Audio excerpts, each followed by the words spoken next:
Risk assessment has a subunit, the environmental impact and risk assessment, elaborated by the Associated Professor Ph.D. Mrs. Brindisha Slusher from the Technical University of Iași, Romania. This unit presenting the sustainable development concept, the minimum requirements to be achieved globally, and environmental impact assessment.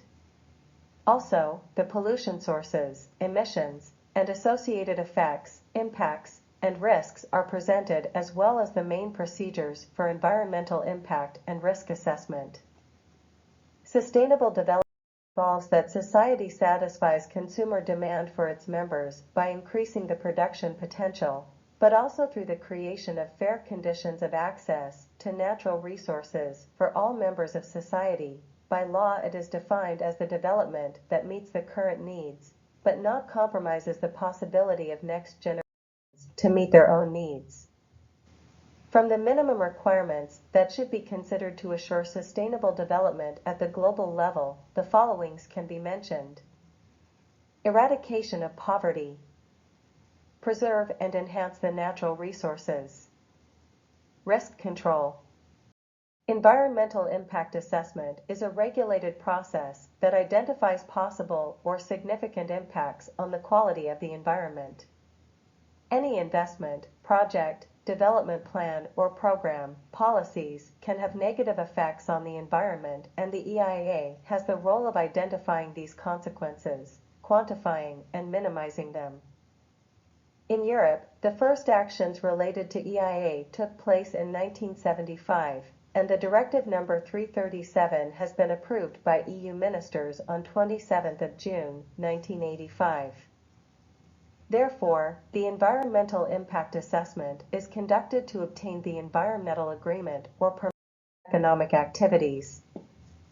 Thus, an environmental agreement is the EPA's decision that allows the project owner to implement the purposed activities, considering the environmental protection principles.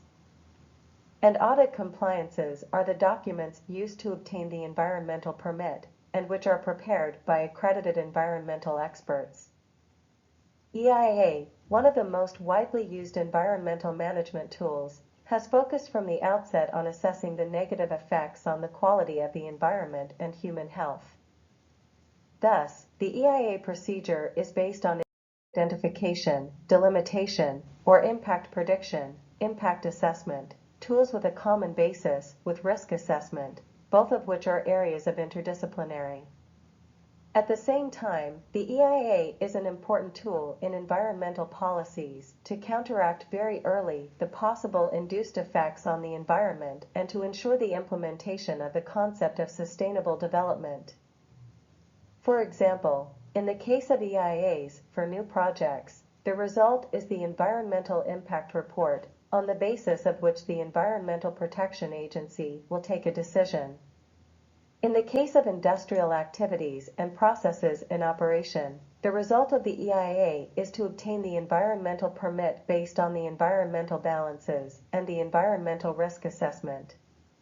Strategic evaluation refers to the assessment of the negative effects of plans, programs, or policies so that the consequences that may arise are mitigated from the first stage of implementation.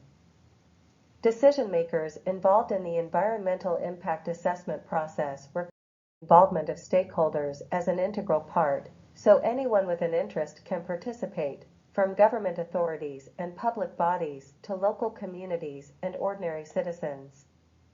Ideally, the public participation procedure should involve a platform where more stakeholders can express their views and participate in the decision-making process in real time. One of the latest approaches to defining the EIA process is the need to identify and anticipate the impact on the environment and on human health and well-being of legislative proposals, policies, programs, projects, and operational procedures, as well as to interpret and communicate information on the impacts generated and their level, with a major focus on preventing, mitigating, and balancing the negative effects of the proposed project. Therefore, the EIA becomes a major decision support tool for proper project planning. The EIA can be achieved through several evaluation methods, being applied to different activities, reliable both nationally and internationally. The environmental impact and risk assessment shall involve the identification, analysis, and quantification of the following types of effects that may affect environmental and ecological receptors. Direct effects are those caused by actions occurring at the same time and in the same place. Indirect effects are defined as those which are caused by the action and occur later in time or space, but are nevertheless reasonably predictable. The cumulative effect or impact is environmental impact resulting from the accumulation of impacts of an action when it is added to other past, present, or reasonably foreseeable actions for the future. The EIA indicators refer to the minimum accepted environmental objectives refer to the set of environmental targets established by EPA. The alert level represents the pollutants concentrations in air, water, and soil that has the play to announce the environmental authorities to be aware of a likely negative impact. Maximum allowed concentration represents the level of pollutants at which the environmental authorities will have to take all measures for pollution control and remediation. The likely significant pollution is the case when the concentrations of pollutants are higher than the alert level but lower than the maximum admissible level. Significant pollution is the case when the concentrations of pollutants are at or higher than the maximum admissible level. The compliance program is required for any activity in operation or post-operation and has done injuries to the environment. The evaluation of injuries is done by audit compliances, considering the environmental state of the art and necessary measures and action to reduce and remediate the negative effects. The compliance program established the measures needed to fulfill the environmental requirements, the steps, deadlines, costs, and the responsible persons for each action. In general, environmental risk assessment completes the information, quality, and objectivity of the EIA procedure and has become a valuable tool for the decision-making process. The scientific community recommends that the environmental risk assessment be a quantitative approach for comparing the risks of degradation of environmental quality and human health due to natural and man-made pollution. Risk assessment involves firstly the estimation and secondly the quantification of negative effects, enclosing 5 stages.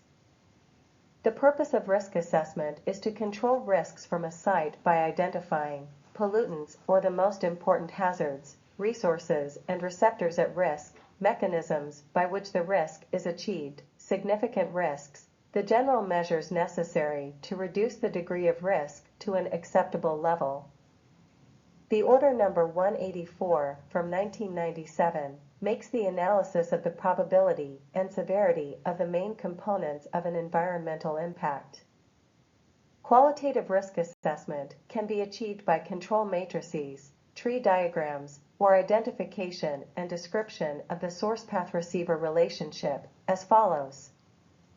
Hazard: the source refers to pollutants that are identified or presumed to exist on a site, their level of toxicity, and their particular effects. The drive path is the way in which toxic substances reach the point where they have harmful effects, either by direct ingestion or direct contact with the skin or by migration through soil, air, or water. The target or receiver represents the objectives on which the harmful effects of certain toxic substances on the site act, which may include human beings, animals, plants, water resources, and buildings. According to the simple model of environmental risk assessment proposed by the Order of the Ministry of Environment, Water and Forests No. 184 from 1997, the risk can be calculated by multiplying 2 factors, probability and severity, to obtain a comparative figure. For example, probability, the likelihood high, x gravity 2, medium, equals risk 6, major. This allows comparisons to be made between different risks. The higher the result, the higher the priority that will have to be given to controlling the risk. Lately, many industrial activities, wastewater treatment plants, and intensive agriculture activities, for instance farms, are developed in rural areas, and the impact assessment is the common procedure used to estimate in advance the negative effects with the final goal to propose a plan of action to minimize the impacts and associated risks. Here are some examples of the impacts and risks on surface water quality at the Prat and Siret River basins, Romania. The first case study, Prat River, considers environmental impacts assessment of the anthropic cross-border activities based on 16 quality indicators. Two methods were applied for and the results proved that there is a significant impact on water quality. The second case study is the evaluation of the water quality of the Siret River basin. The survey was conducted during the period 2015 to 2020, considering 21 sampling points. The results showed that there is a major impact in case of organic pollutants compared to the priority inorganic pollutants. In case of assessing the priority pollutants on aquatic ecosystems through ecotoxicity, impact, and risk assessments, the results underline that there is a higher risk in case of inorganic pollutants compared to organic pollutants, even at very low concentrations, like traces. Thank you for your interest.